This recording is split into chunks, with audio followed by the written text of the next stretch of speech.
saya itu tidak pernah kenal siapa saya Panji Gumilang, saya nggak tahu juga urusannya Al Zaitun itu apa. Jadi sebenarnya kalau ditanyakan kenapa saya hadir, itu Mbak, saya hadir karena undangan, bukan karena saya ingin hadir. Mungkin saja ini bagian dari strategi dia ya, di dalam meraih dukungan, meraih simpati publik, sehingga ketika melaksanakan peringatan Asyura, ya dia mengundang tokoh-tokoh tadi.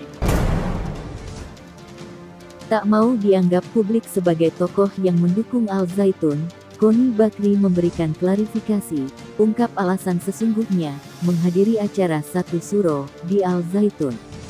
MUI menduga, hal ini adalah strategi licik Panji Gumilang untuk meraih dukungan publik. Saya itu tidak pernah kenal siapa saya Panji Gumilang, saya nggak tahu juga urusannya Al Zaitun itu apa. Sampai kemudian ada berita beliau mau buat kapal dan mau memberikan nama itu kepada saya. Saya jelas menolak karena saya merasa saya tidak layak untuk dijadikan nama kapal. Dan karena saya tidak punya kontak beliau, saya membuat WA terbuka. Jadi WA saya sebar kemana-mana, sampai akhirnya saya dihubungi oleh sekretaris beliau dan sahabat beliau. Jadi kemudian saya diundang datang untuk melihat galangan kapal. Undangannya itu dua isinya. Satu, melihat galangan kapal. Yang kedua adalah mendatangi dan kalau bisa menyampaikan orasi pada saat peringatan Satu Suro. Jadi sebenarnya kalau ditanyakan kenapa saya hadir, itu Mbak, saya hadir karena undangan, bukan karena saya ingin hadir. Yang kedua karena alasan kenapa ya, sebuah institusi sudah mampu membuat kapal sendiri dan ini nggak main-main gitu.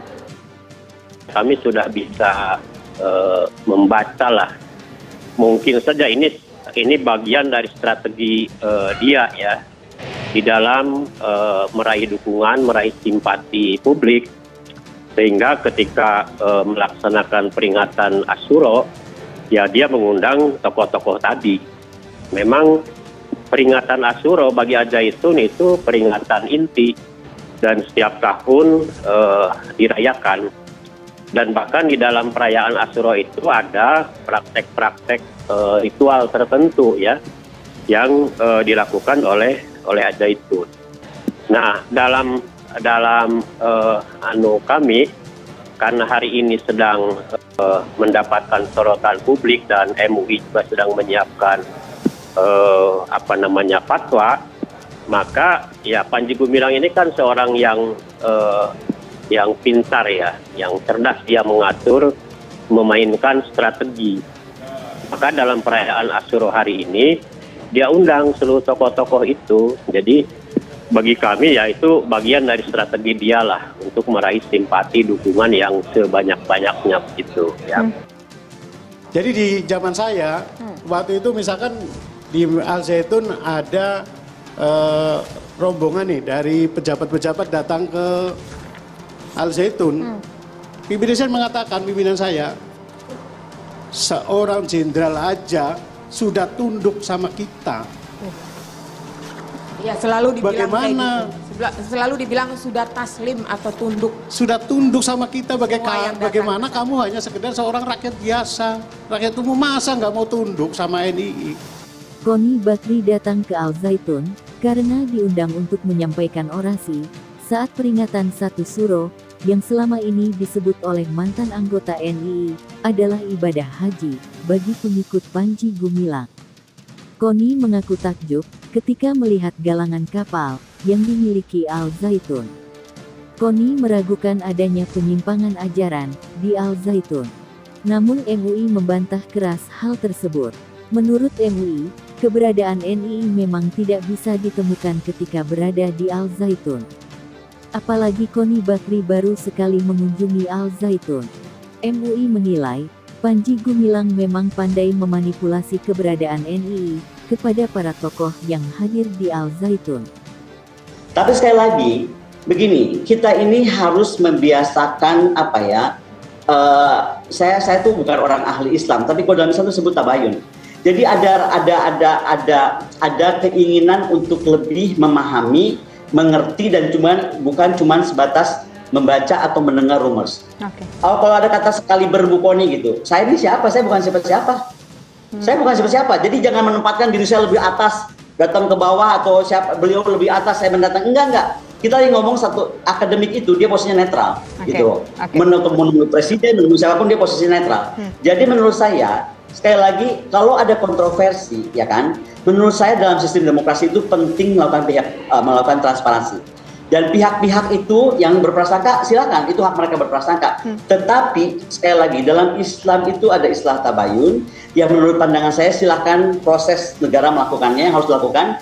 Yang saya lakukan hanya satu, pertama mencek dari faktor pertahanan keamanan. Betulkah di sana ada bom yang disebut-sebut di bawahnya Al Zaitun Masjid? Ternyata tidak ada.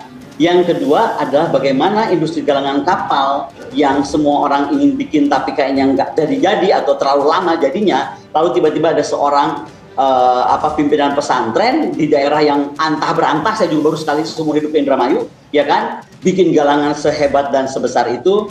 Saya jelas putih adalah putih, merah adalah merah, hitam adalah hitam. Ya saya bilang bagus, saya bilang bagus. Jadi kalau saya bilang bagus, jangan dianggap jadi dukungan. Ini juga kadang-kadang frame-nya suka aneh. Saya ini sekali lagi akademisi, lagi menilai sebuah galangan, dan menurut saya itu bagus. Jadi kami tidak aneh lah dalam kasus Al Zaitun ini, ada pro, ada kontra, ada pihak-pihak yang mendukung, membela gitu ya. Itu sah-sah saja ya, sah-sah saja menurut kami. Tetapi masalahnya ya, melihat Al Zaitun ini harus melihat secara keseluruhan, komprehensif. Galangan kapal itu hanya bagian kecil dari masalah yang ada di Al Zaitun gitu. Jadi mungkin Ibu Koni tadi sangat menarik kajiannya ya, karena hanya fokus kepada galangan kapal.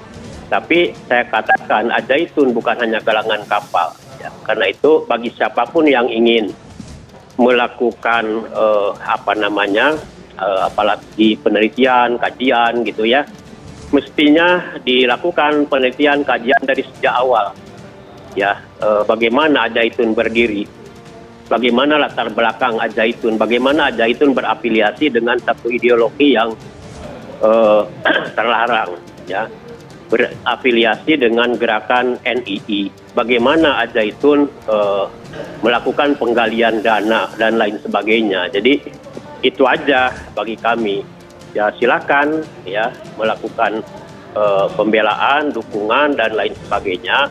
Tapi ya semestinya lah seperti kami melakukan penelitian Al Zaitun dari tahun 2002 ya, dari 2002 ketika awal berdirinya Al Zaitun ya. Waktu itu kami menemukan fakta data keterlibatan, kecenderungan berafiliasi terhadap gerakan NII gitu ya, kemudian penggalian dana yang juga ada kaitan dengan gerakan NII dan sebagainya.